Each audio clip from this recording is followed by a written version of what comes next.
আপনার চিন্তাধারা যদি সৎ এবং ভালো হয়ে থাকে তাহলে যে ব্যক্তি আপনাকে হিংসা করবে ক্ষতি কিন্তু তারই হবে, আপনার কিন্তু কিছুই হবে না।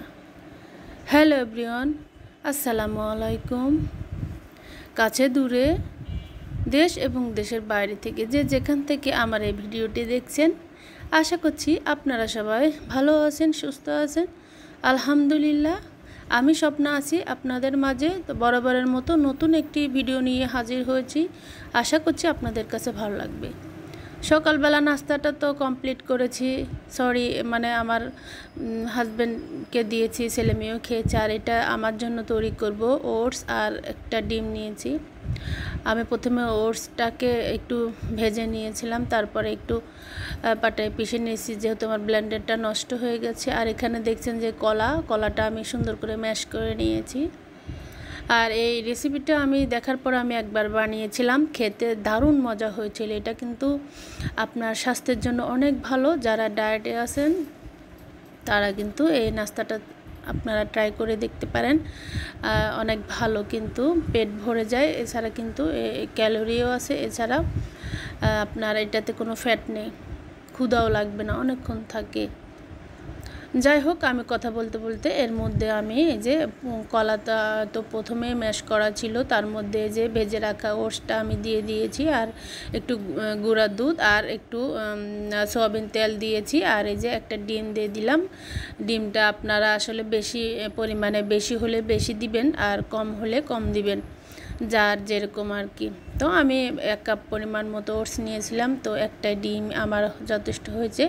এর মধ্যে আমি কিন্তু কোনো পানি বা কোনো কিছু মেশাইনি, আমি শুধু ডিমটা দিয়ে একটু লবণও দিয়েছিলাম, আর কিন্তু কিছুই দিইনি। আর এই যে একটু বেকিং সোডা আর এটাকে ভ্যানিলা এসেন্স একটু সামান্য পরিমাণে দিয়েছি। দিয়ে সুন্দর করে আমি আগে থেকে ফ্রাই প্যানটা চুলাতে বসিয়ে রেখেছিলাম, হালকা একটু গরম করে নিয়েছি। আর এই যে সুন্দর করে এখানে আমি এটা বসিয়ে দিয়েছি। আসলে এর মধ্যে কিন্তু ডিমের কোনো গন্ধ হবে না, যেহেতু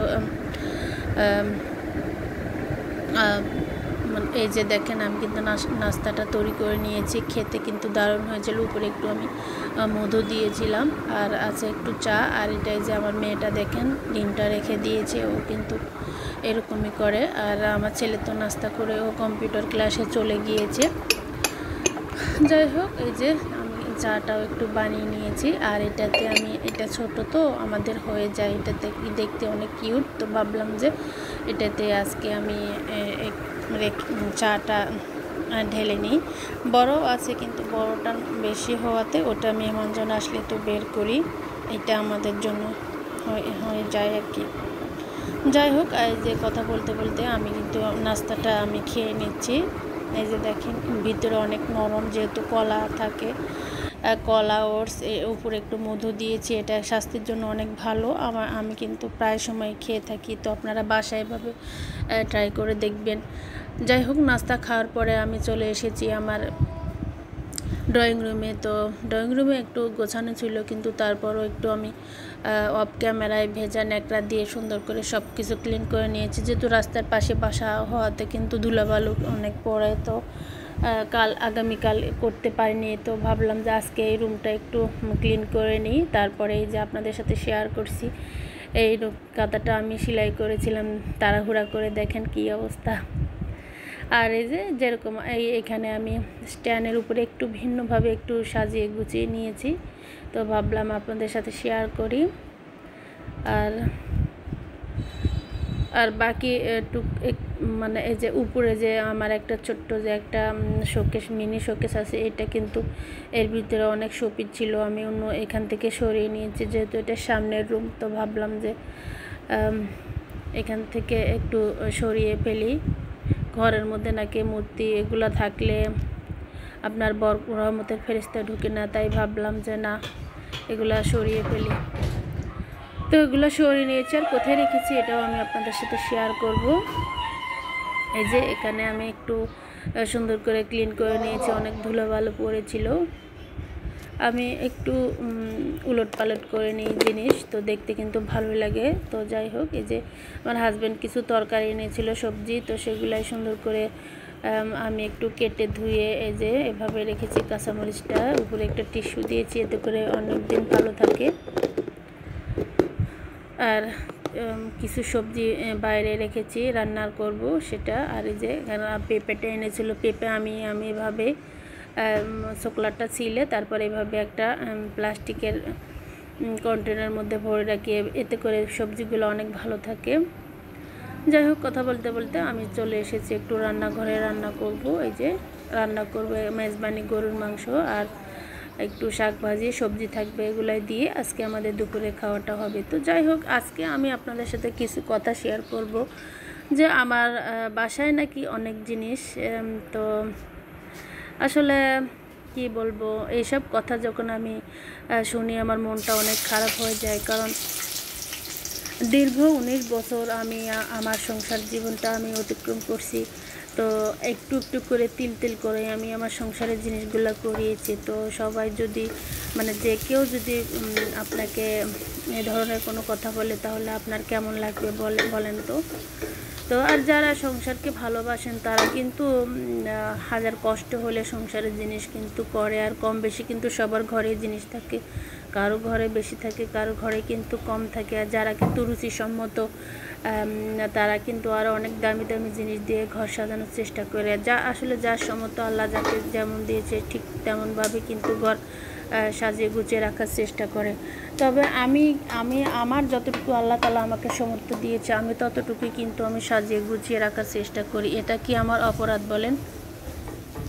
যাই হোক, কথা বলতে বলতে আমি যে মেজবানির মাংস যেহেতু রান্না করবো, এর মধ্যে কিন্তু আদা বাটা, রসুন বাটা, একটু দারচিনি, এলাচি, কালো এলাচ ছিল, তারপরে একটু সাজিরা ছিল, তো একটু রাঁধুনি, মেজবানি মাংসের মধ্যে রাঁধুনি বাটা হচ্ছে আসল। আর এর আগে কিন্তু আমি মেজবানি হাঁসের মাংস শেয়ার করেছিলাম, চাইলে রেসিপিটা আপনারা দেখতে পারেন। তো আমি প্রায় সময় এভাবে রান্না করি, এতে করে অনেক মজা লাগে। তো ভাবলাম আমি আপনাদের সাথে শেয়ার করে নিই।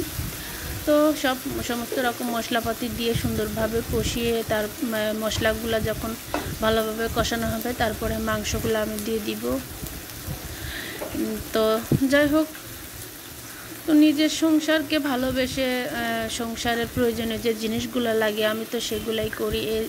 এছাড়া কি আমি কোনো অপচয় করি নাকি? তো এটা ধরনের কথা শুনলে মনটাই অনেক খারাপ হয়ে যায়। তো কি করার, আর যে হিংসুক সে তো আপনাকে হিংসাই করবে, ভালো তো আপনার ভালোটা তো দেখবে না। তারও তো ভাবে না যে অনেক মহিলারা আছেন, শুধু মানে আমি সবার কথাই বলছি না, যে যারা আসলে একটু পড়তে পছন্দ করেন বা খেতে পছন্দ করেন তারা কিন্তু শুধু ওটাই চিন্তা ভাবনা করেন, জিনিস নিতে চান না। আমরা আসলে ওরকম না, আমরা কিন্তু একসময় মানে কাপড় চোপড় অনেক নিয়েছি, অপচয় করেছি। এখন সংসারকে যেহেতু ভালোবাসি বা সংসারের প্রয়োজনীয় জিনিস যেহেতু লাগে, তো চিন্তা করি ওগুলো না নিয়ে নিজের সংসারের যে প্রয়োজনীয় জিনিসগুলো সেগুলোই নিব। তো আমার মতো তো কে কে আছেন, কোন আপুর আছেন, চাইলে কমেন্টের মাধ্যমে জানাতে পারেন। তো তারপরও যে মানে যার মন ভালো না সে তো আপনাকে হিংসা করবে নাকি? সে করে যাক, আল্লাহ তো জানে আমার মনের মধ্যে কি আছে। আর আমি আমার মতো করেই চলে যাব সারা জীবন।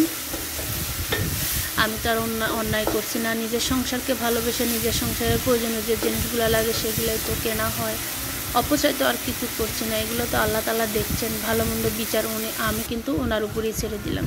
যাই হোক, কথা বলতে বলতে আমি কিন্তু রান্নাবান্নাগুলা তৈরি করে নিচ্ছি।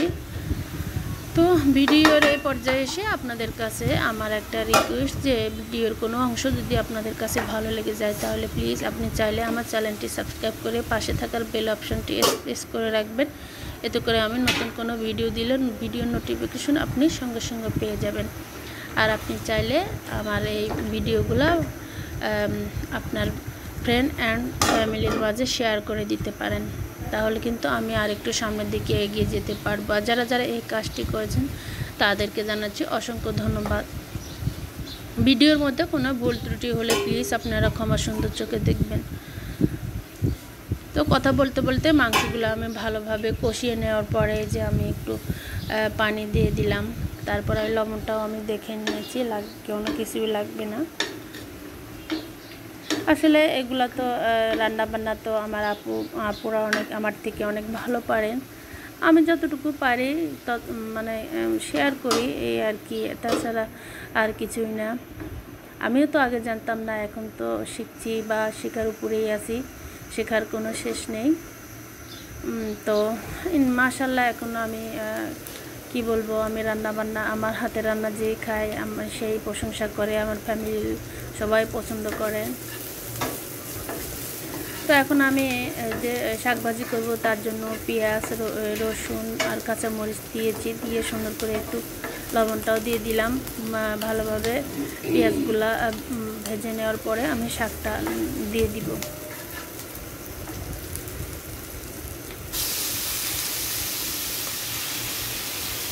তো আমার ভিডিও তো অনেকে দেখেন, তো লাইকের সংখ্যা একেবারেই কম। তো ভিডিওর শুরুতে কিন্তু আপনি চাইলে যদি চিন্তা করেন যে এই বোনটা এত কষ্ট করে ভিডিওগুলো দিচ্ছে, তাহলে একটা লাইক দিই।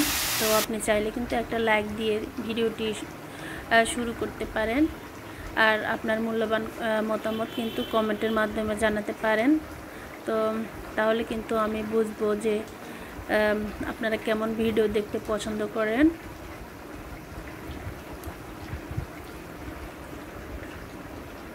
একটা লাইক তো চেয়েছি, লাইকটা দিলে আসলে মানে ভালো লাগে যে না, মানুষ কি বলবো, আপনারা তো অনেকেই দেখেন কিন্তু লাইকের সংখ্যা আমার একেবারেই কম। প্লিজ আপনারা যারা ভিডিও এই মুহূর্তে কন্টিনিউ করছেন, লাইক দিয়ে ভিডিওটি কন্টিনিউ করে যাবেন। তো যাই হোক, এই যে আমার রান্নাবান্না অলরেডি ডান। এখন দুপুরবেলা, তো আমার ছেলে মেয়েরা ওরা অলরেডি গোসল করে নিয়েছে, তো ওরা খাবে, ওদের খিদে লেগেছে। আমি গোসল করব, নামাজ পড়ব, তারপরে খেয়ে নিব। তো দেখেন কত সুন্দর হয়েছে রান্নাগুলো, দেখতে যেমন সুন্দর, খেতেও দারুণ হয়েছিল। আপনারা বাসায় এভাবে ট্রাই করে দেখবেন আর আমাকে কমেন্টের মাধ্যমে জানাবেন। আর এর আগে একটু মজা ছিল ফ্রিজে, তো ভাবলাম যে আজকে যেহেতু মাংস রান্না করেছি তো একটু দিয়ে দিই। তো আপনারা সবাই ভালো থাকবেন, সুস্থ থাকবেন। সবার প্রতি রইল অনেক অনেক দোয়া এবং ভালোবাসা। আমার জন্য সবাই দোয়া করবেন। আর আপনারা সবাই নেগেটিভ চিন্তাভাবনা দূর করে পজিটিভ থাকবেন। বড়রা ফ্যামিলিতে যারা আছে, ছোট সোনামণিদের জন্য রইল অনেক অনেক স্নেহ এবং বড়দের রইল শ্রদ্ধা। আসসালামু আলাইকুম, আল্লাহ হাফেজ।